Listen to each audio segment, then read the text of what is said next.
If you've been feeling like every new game lately just blends into the same predictable loop, you're gonna want to stick around for this one. We're breaking down 6 brand new releases that are completely different from each other, yet every single one brings something fresh to the table. I'm talking about a cinematic sci-fi thriller developed in actual collaboration with space agency consultants, a cozy Finnish adventure that quietly tackles some surprisingly heavy themes, a slow burn immersive FPS that feels like a lost classic from the 2000s, a massive World War II tactics sandbox, a long-awaited cyberpunk platformer that's been cooking since 2021, and a brutally authentic survival shooter built entirely by one solo developer. Some of these are instant standouts, others are ambitious passion projects that actually stick the landing. So grab a drink, get comfortable, and let's dive into the 6 games you need to be playing right now. Let's get into it!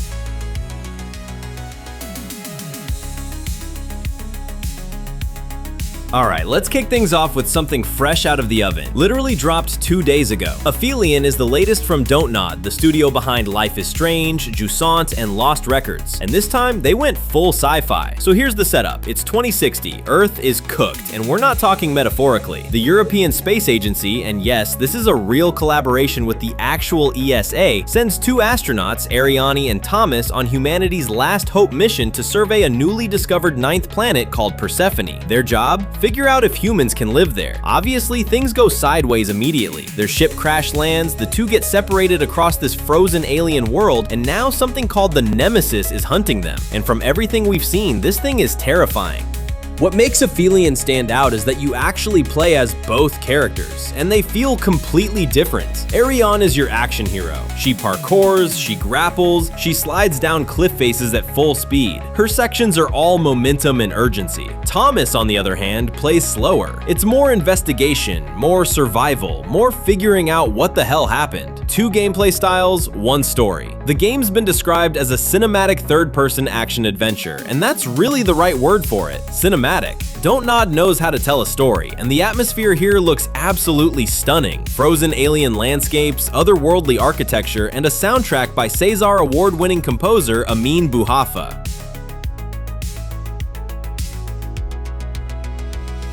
Okay, dramatic gear shift. Let's talk about Moomintroll, Winter's Warmth. If you grew up with the Moomins, those round, adorable Finnish trolls from Tove Jansson's beloved stories, this one is going to hit different. And if you have no idea what a Moomin is, honestly, this game might be the best possible introduction. Hyper Games, the same studio that made the fantastic Snufkin Melody of Moomin Valley back in 2024, returns with a new adventure, this time putting the spotlight on Moomintroll himself. And the premise is brilliant in its simplicity. Moomins hibernate, that's just what they do. But this winter, Moomintroll wakes up too early, and his parents are still asleep. The whole valley has been swallowed by cold and darkness, and apparently spring can't return unless someone holds the great winter bonfire, which naturally becomes Moomin's problem to solve. What follows is a cozy, gentle adventure across a snow-covered Moomin Valley. You're solving light puzzles, doing fetch quests for your neighbors, some of whom are delightfully unpleasant, getting into snowball fights with Little Mai, and slowly gathering what you need to light that bonfire and bring spring back. And yes, before you write this off as just a kid's game, the story actually goes to some surprisingly dark places. We're talking themes of death, the passage of time, existential dread on a Nordic scale. Very on brand for the source material.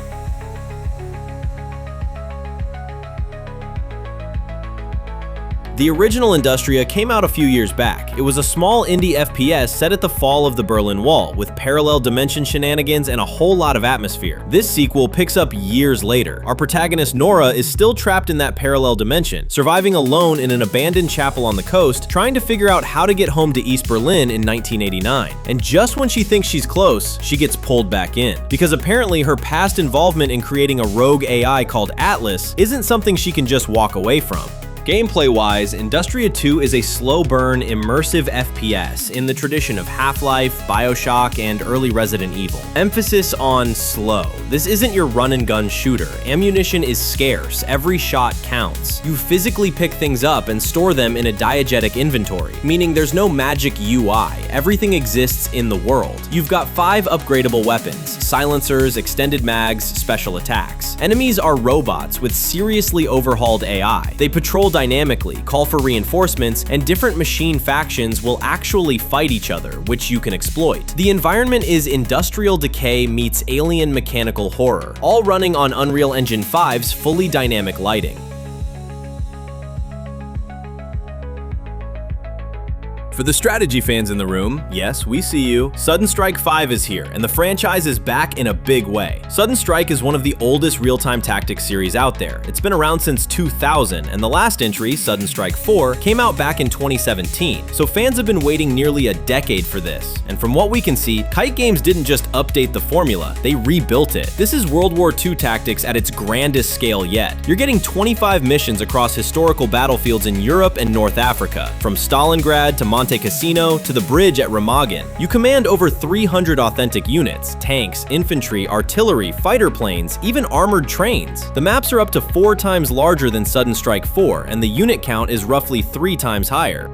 But here's the key thing. Sudden Strike 5 is not a scripted experience. The missions are sandbox style. You can flank, you can sabotage, you can call in reinforcements by sea or by railroad. You can build bridges across rivers to create entirely new attack routes. There's no single correct way to win, just your tactics against the enemies. There's also a new doctrine card system which unlocks new abilities, unit upgrades, and tactical options as you play. It adds a meaningful layer of strategic depth and makes each campaign feel slightly different depending on how you build your commander. And yes, there's PvP for those who want to test their tactics against real humans.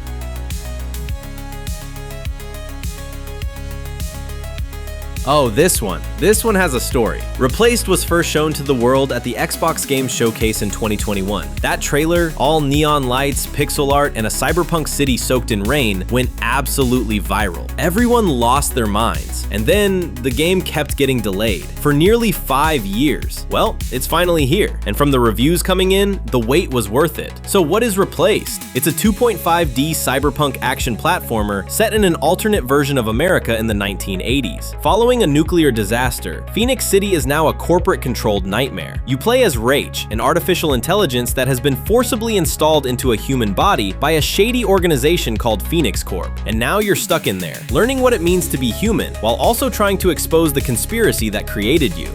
The visual style is stunning. We're talking pixel art characters set against detailed 3D environments with modern lighting, HDR effects, rain reflections, and shadow work that should not look this good at this price point. Neowin gave it a 9.5 out of 10, calling it one of the most stylish and cinematic games they've ever played. Gameplay is a mix of fluid platforming, environmental puzzle solving, and a combat system inspired by Batman Arkham. Indicators on enemy heads, counters, parries, and a special move that builds up as you chain successful dodges. It's not the deepest combat system ever, but it flows beautifully and serves the story's pace.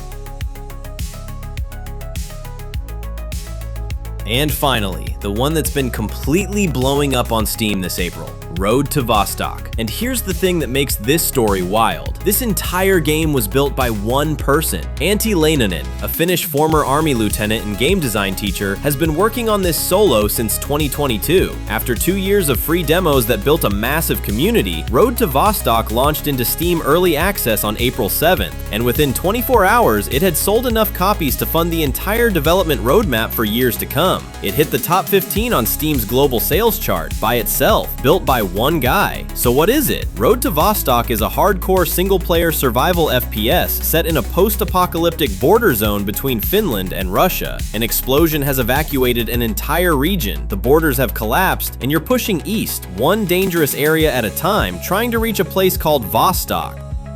The game is divided into zones. You start in Area 05, scavenging, trading, building up your shelter and your kit. Bandits will constantly try to ruin your day. Then you push into the border zone, guarded by corrupt foreign military who will call in air support to stop you. And if you actually make it into Vostok, that's the permadeath zone. You die there and everything is gone. The survival mechanics are deep. You're tracking health, energy, hydration, body temperature, and even mental stability, which can give you tremors if you eat garbage food or spend too long in terrible conditions. The inventory is a Tetris-style grid. The physics-based looting means items are actually placed in the world, not generated in a list. Gunfights are brutal and terrifying, exactly like they should be. And because it's built by a former army officer, the weapons, the tactics, and the atmosphere all feel genuinely authentic. Think Stalker, but tighter, solo, and somehow more grounded. And that's our 6 picks. Whether you want to cry in an alien snowstorm, overthink a tank flank, or die in a Finnish post-apocalypse for the 4th time in a row, we've got you covered. If you found something here you liked, drop a comment below and let us know which game you're jumping into first. Like and subscribe for more picks like these, and we'll see you in the next one.